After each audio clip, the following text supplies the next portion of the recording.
வணக்கம் ஃப்ரெண்ட்ஸ். அவசரமா ஒருத்தர் ஒரு பஸ்ல இருந்து இறங்கி இன்னொரு பஸ்ல ஏறினாரு. அவருக்கு அடித்த அதிர்ஷ்டத்தை பத்தி தான் இந்த வீடியோல நம்ம பார்க்க போறோம். இந்த வீடியோவை ஸ்கிப் பண்ணாம முழுமையா பாருங்க. சென்னையில் நம்ம பஸ்ஸில் பயணம் செய்யறதுக்கு முன்னாடி பார்த்தீங்கன்னா ஒரு பஸ்ஸுக்காக நாம் காத்துக்கிட்டு இருந்திருப்போம். ஆனால் நம்ம எதிர்பார்க்குற நேரம் நம்ம எதிர்பார்க்குற பஸ்ஸு வரவே வராது. உதாரணத்துக்கு சொல்லணும்னு பார்த்தீங்கன்னா 70 அப்படின்ற ஒரு பஸ்ஸுக்கு நம்ம வெயிட் பண்ணுறோன்னு வச்சிங்களேன். ஒரு அரை மணி நேரம் 1 மணி நேரம் வரைக்குமே கூட ஒரு டைம்லாம் வெயிட் பண்ணுவோம். அந்த மாதிரி டைம்லாம் பார்த்தீங்கன்னா அந்த பஸ்ஸு கரெக்டான டைமுக்கு வரவே வராது. அப்படியே நம்ம 1 மணி நேரம் கழிச்சு வெயிட் பண்ணதுக்கப்புறம் அந்த பஸ் வருது அப்படின்னா ஒரு பஸ் மட்டும் வராது, 2-3 பஸ் கூட வர்றதுக்கு வாய்ப்பு இருக்குது.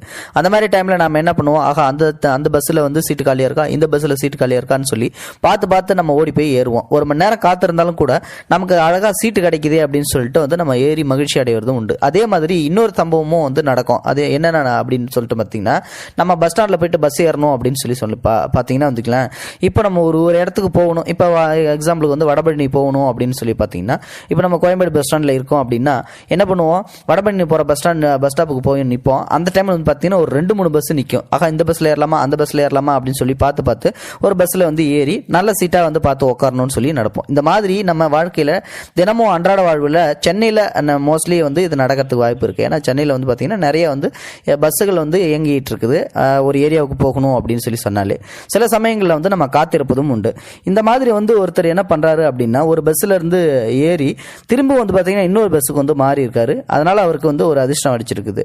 ஆவடி காந்தி நகர் மோசஸ் தெருவை சேர்ந்தவர் பெயர் தான் பார்த்தீங்கன்னா வெங்கடேசன். அவருக்கு வயசு 32 ஆகுது. இவர் ஒரு தனியார் கம்பெனியில் வேலை செஞ்சிட்டு இருக்காரு. நேற்றுக்கு முன்தினம் பார்த்தீங்கன்னா வெங்கடேசன் தன்னோட மனைவி குழந்தைங்களோட கோயம்பேடு பஸ் ஸ்டாண்ட்ல நின்றுட்டு இருந்திருக்காரு பஸ்ஸுக்காக.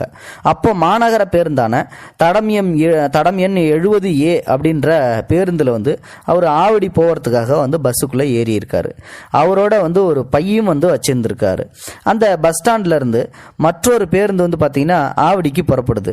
அந்த பஸ்ஸையும் பார்த்துடுறாரு. என்னடா இன்னொரு பஸ் நம்ம ஆவடிக்கு போற பஸ் நிக்கிதாட்டுக்கு அப்படின்னு சொல்லிட்டு இதை எடுத்து வெங்கடேசன் என்ன பண்றாரு அப்படின்னா, குடும்பத்தோட அந்த பேருந்துல இருந்து இறங்கிடுறாரு. நம்ம அந்த பஸ்ஸுக்கு போலாம் அப்படின்னு சொல்லிட்டு.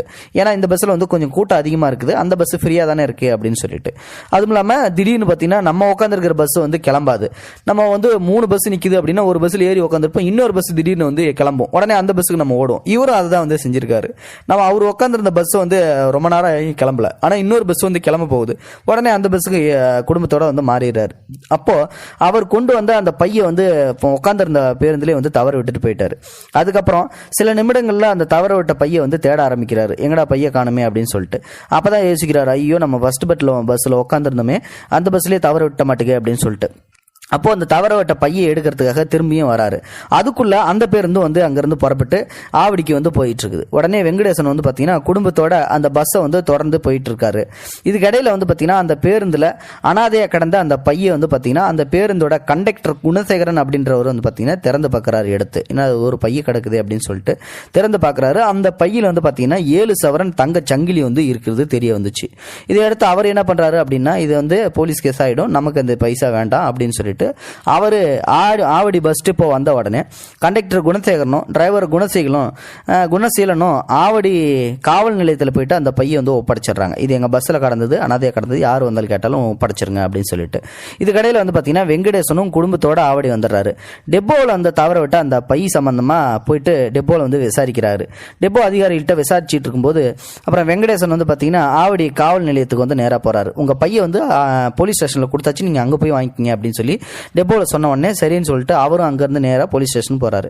அதுக்கப்புறம் போலீஸார்ட்ட தவற விட்டு அந்த பையோட அடையாளத்தை சொல்றாரு. இந்த மாதிரி என் பையன் ஒன்று தவறி போச்சு, அந்த பையன் டெப்போல இருக்கிறவங்க இங்கே கொடுத்ததா சொன்னாங்க, ப்ளீஸ் சார் எங்க பையன் கொடுங்க அப்படின்னு சொல்லிட்டு அதுக்கு அடையாளத்தை கேட்கும்போது அடையாளத்தை சரியா கூறிடுறாரு. அதுக்கப்புறம் அந்த பையையும் வாங்கிடுறாரு. நேர்மையா நடந்து நகைகளை ஒப்படைச்ச டிரைவர் கண்டக்டரான அந்த குணசேகரன் அவங்க 2 பேர்த்தையும் பாராட்டி போலீசார் பார்த்தீங்கன்னா ஒரு கை கடிகாரத்தை பரிசா அளிக்கிறாங்க.